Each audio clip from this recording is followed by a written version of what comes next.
Hey guys, Mark Kern here. I just wanted to give you a brief update on my meeting with Mike Morhaime, the CEO of Blizzard Entertainment, my former boss when I was working as team lead for World of Warcraft. As you know, Nostalrius did a petition to have Blizzard bring back legacy or vanilla servers, and it was about 100,000 SIGs when I entered into the picture. And I said, hey guys, if you can get this to 200,000 signatures, I promise I will send this petition to Mike Morhaime personally. Well, you guys blew past that in a week and actually hit over 260,000 signatures. I printed them all out. I did a video. We all urged Mike to meet with us, and you guys did it. You guys got Mike to agree to meet with me, and there's a separate meeting that's happening with Nostalrius next week, which is really exciting. So, you guys, I know, want to know what happened with my meeting with Mike. So I went into Blizzard, and it was very different from other times I visited the campus. Usually, it's a very informal process. The guard checks your name off a clipboard, and you go in and you go to the front desk and say who you're going to see. This time was different. I came in, and it was like a reception was waiting for me. The guard already knew I was coming. He didn't even check his clipboard. The gates opened up. I went in, and when I got to the parking lot and parked, there were two people waiting for me. One was Megan, which is Mike's assistant, who set up the appointment for me, and the other one was Sarah Lynn, who's the Global Director of Community Development. So that oversees pretty much the entire community fan base all over the world. So that's a huge role. And I felt very welcome right off the bat. They were extremely friendly. They were expecting me. They offered to help me carry in the petition, but I was like, no, this is my responsibility. I put it up on a hand cart and I wheeled it in. And I took a couple of pictures on my blog, you can see them, to show that, yes, indeed, I kept my promise. You guys kept your promise of the signatures. I kept my promise. I wheeled it into Blizzard, and there it is, nice, sealed, delivered. The actual meeting, to me, was like a bonus. I wasn't actually expecting to go any further than delivering the petition.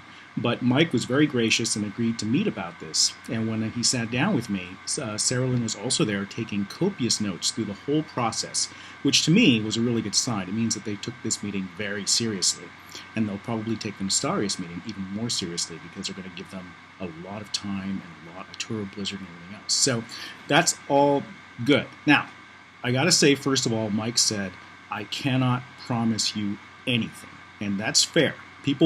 Some people thought that going into this meeting, Blizzard would say yes or no, but that's not the way these things work. Blizzard is a huge company. The WoW team has to go over this. Various departments have to pitch in their feasibility studies on how this would be achieved. And if there were to be a positive announcement, Blizzard would want to do that themselves. They would want to make an event out of it. They wouldn't want just me to go on Twitter and say, hey guys, Mike said yes. So Mike made no promises. That said, what surprised me is that he already knew everything that I brought up because he's been following the issue that closely. He says he's read every post, every article, he's seen every video, including my video, and he wants you guys to know that he is listening to you, and the WoW dev team also is following this very closely and listening to you.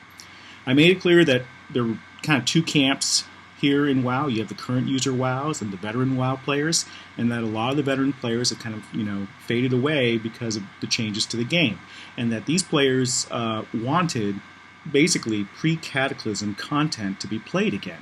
And Mike agreed with that. It's like, yes, I can see that there are players who indeed want that type of content again. So to me, that means that, pristine servers, whatever, that's not the final solution here. We definitely talked about bringing back vanilla as vanilla. There were technical discussions as well. There was knowledge I had from the old days of original WoW and knowledge that Mike had of the new days of new WoW.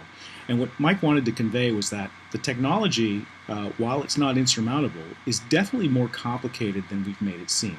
It's not as easy as, throwing up a server like Nostalrius did. Blizzard has a huge infrastructure, a lot of systems that tie into it. Plus, they're very concerned about hitting that quality bar. They want to make sure that anything they offer is going to be of an exceptionally high quality to match everything else that they've done, especially for a flagship product like World of Warcraft. So I could see that with that amount of effort, that yes, it's not as simple as throwing up a server, but that it is achievable. And then we talked a little bit, or I pitched, that a collector's edition could help cover the costs of such an endeavor.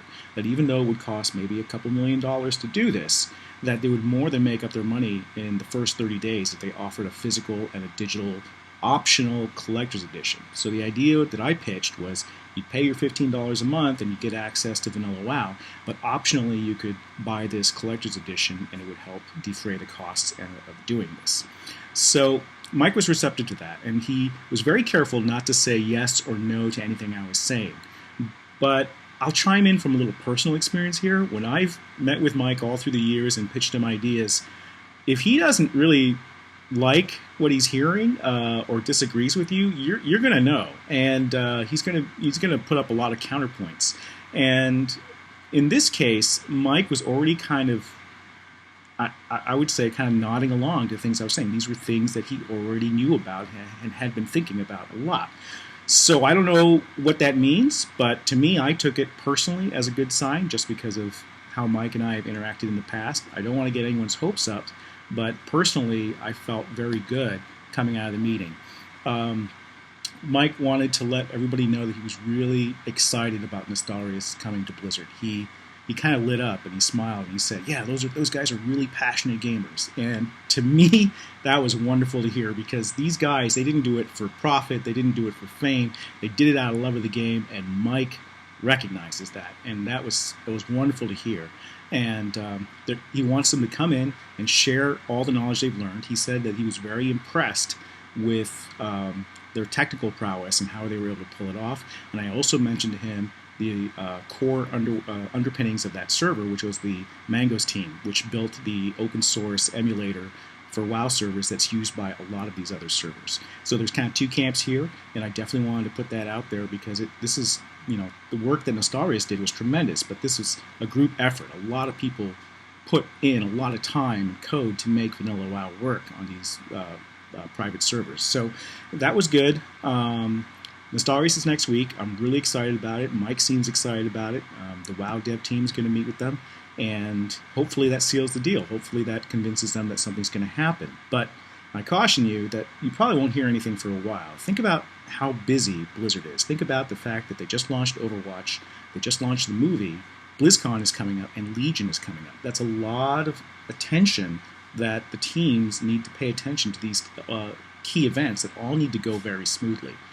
I predict that once that's over, once the BlizzCon stuff blows over, and maybe even during BlizzCon, you might have a lot more internal discussion and time to go over vanilla and legacy issues. But just the fact that they're paying so much attention to this was really heartwarming. So that's it. That's the short update. I was really happy that I was able to play my role in this and be your messenger.